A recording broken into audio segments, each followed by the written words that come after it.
Institutional Review Board Notice 08-19-1961. This article has been randomly selected for an institutional review of investigative and documentative best practices. Comments have been left throughout the document in red text. Please address them at your earliest convenience. Good evening, and welcome to another SCP reading.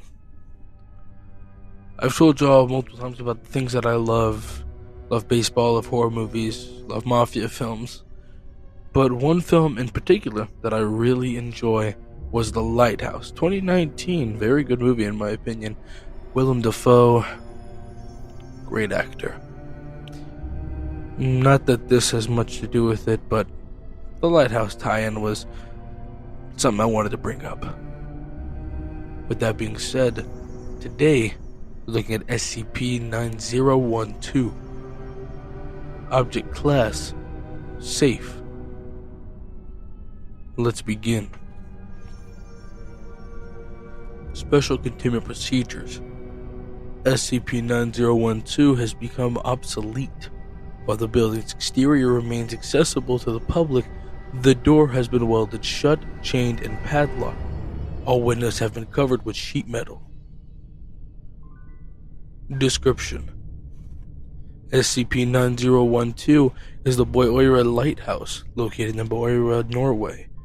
Constructed in 1857, SCP-9012 is linked to a series of disappearances in the islet from 1889 to 1953.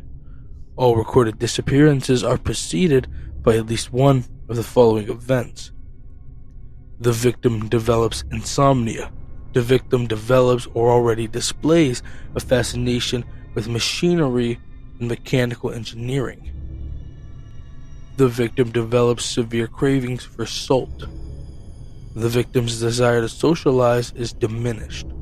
The victim reports a feeling of being watched from within SCP-9012. No more than one individual disappears at a time. The shortest span of time between disappearances is 10 months. This may be a consequence of the Boyøyra's small population. Unnecessary speculation. Despite this, the symptoms expressed by the victim are often simultaneously expressed by several other people on the islet who do not disappear. For this reason, it is difficult to predict who exactly will disappear, even when the victim expresses the above symptoms. The existence of a beast man in or around SCP-9012 remains unconfirmed. Discovery: SCP-9012 was discovered in 1952 by Site Director Richard Langford. Whilst visiting family in Norway, Langford became aware of a local rumor surrounding a string of disappearances in the islet of Boyøyra. Some reported a beast man that lived inside of SCP-9012 and kidnapped people at night. The local police, unaware of Langford's position within the Foundation, denied his request for records of disappearances. After returning from his trip, SCP-9012 was given a temporary designation. Due to the lack of available information concerning its anomalous properties, as in-person investigation was deemed necessary.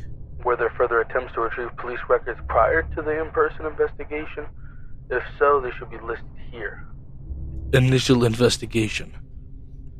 Director Langford was granted permission to lead the SCP-9012 investigation. His selected team included 4 researchers: Steve Garvey, Tobias Wagner, James Michaels, Emmett Cole, and no additional personnel.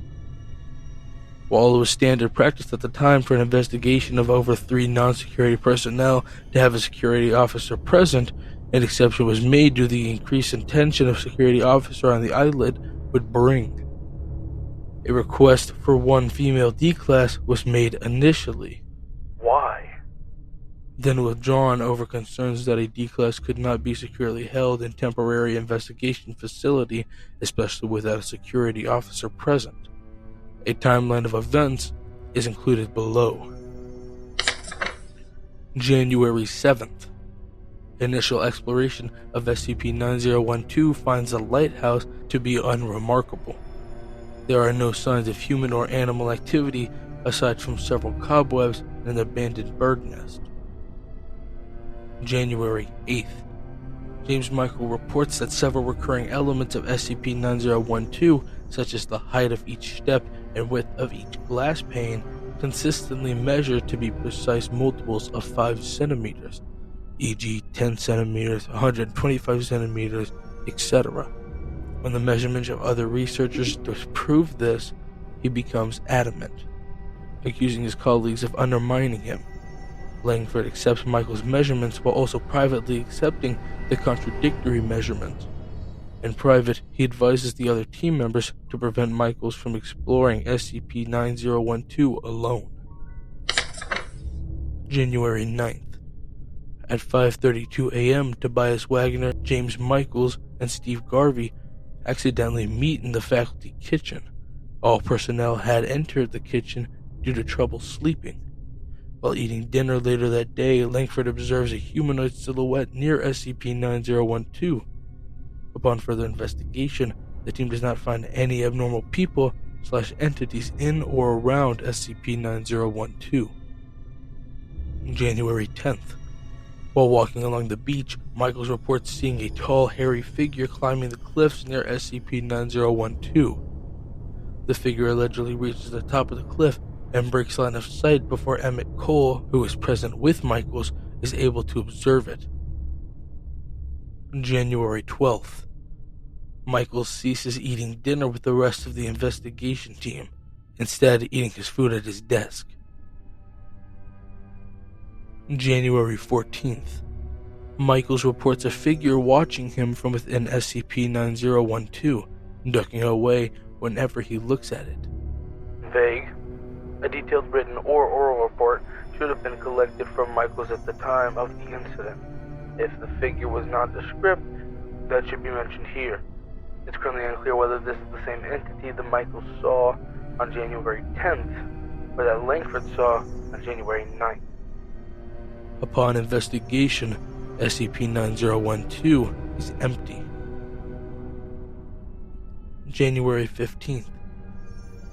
After eating dinner, Wagner attempts to contact Michaels and finds him absent from his desk.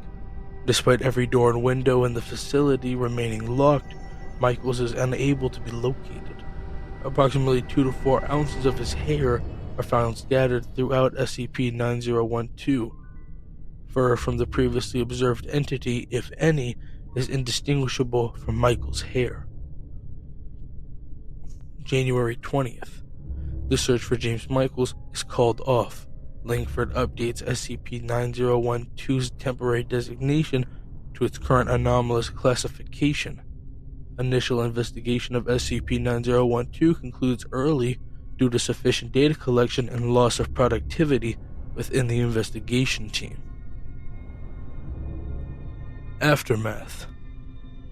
2 years after the initial investigation, a second lighthouse was constructed on Boyoira. Was this lighthouse in construction during the initial investigation? If so, this should have been mentioned previously, as it may have influenced SCP-9012's anomalous properties. This renders SCP-9012 obsolete, allowing the Foundation to render it inaccessible to the public. No disappearances related to SCP-9012 have been reported following the disappearance of James Michaels and the subsequent implementation of SCP-9012's current containment procedures. SCP-9012's status has been updated to safe.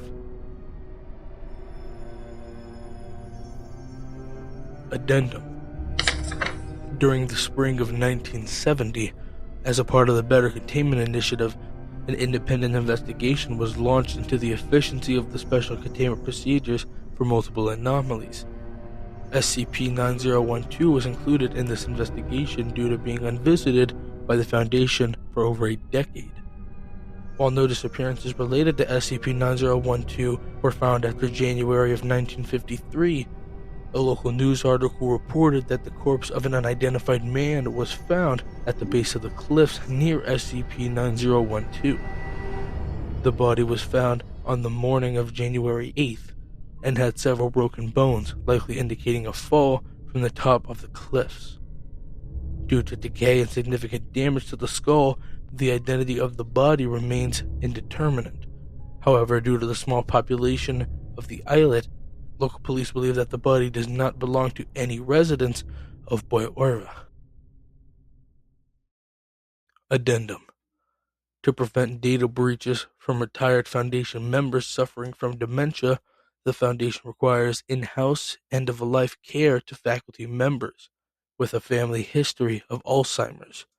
One recipient of this care was former SCP-9012 researcher Tobias Wagner.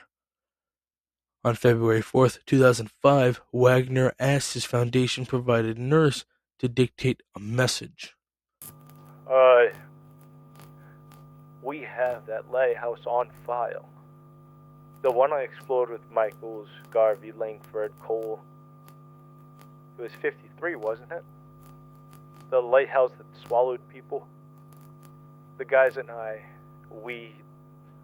regret it. We were so stupid. Langford assigned the D class and he let the pretty ones. He made these deals with them. If we met them in their cells and they let us, we'd convince ourselves we were saving lives by reassigning them to safer anomalies. I don't know how. He'd call it a win-win. Like that made it fucking fair. The things we did, there's no...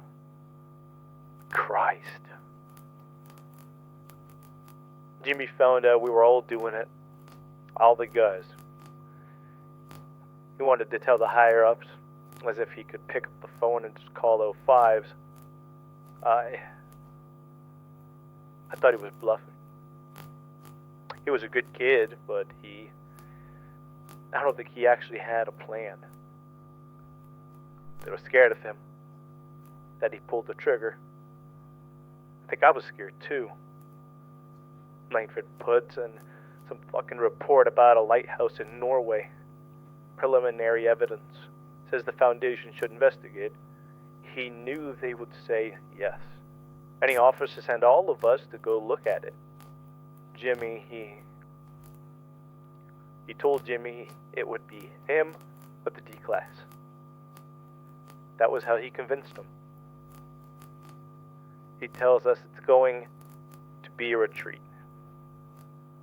Everyone but Jimmy, of course. Some Norwegian camping trip on Foundation money. He has scotch. And on that first night, we were all so young. We were like animals. They kept pouring more for Jimmy. We were so drunk. They were walking outside, behind the lighthouse, where the cliffs are, and they hardly pushed him. I didn't even see him fall. We were so drunk, and one of the guys went to pee off the side of the cliff, and we went back inside, played cards like nothing had happened. He kept doing that for a week or two. Then we went home. I didn't stop him. I couldn't stop him. They would have pushed me too. And what should I say? I would have been dead. We were awful. And we made up that story about him seeing things and getting eaten. It was just a regular lighthouse. I have dreams about it. Where they're pushing him again. And I can't stop it. I can't move. He was so young. And I still see him. At that age, he's in my dreams too. He's at the edge of my bed, covered in seaweed, staring at me. He knows what I did. It's all my fault. It's all my fault.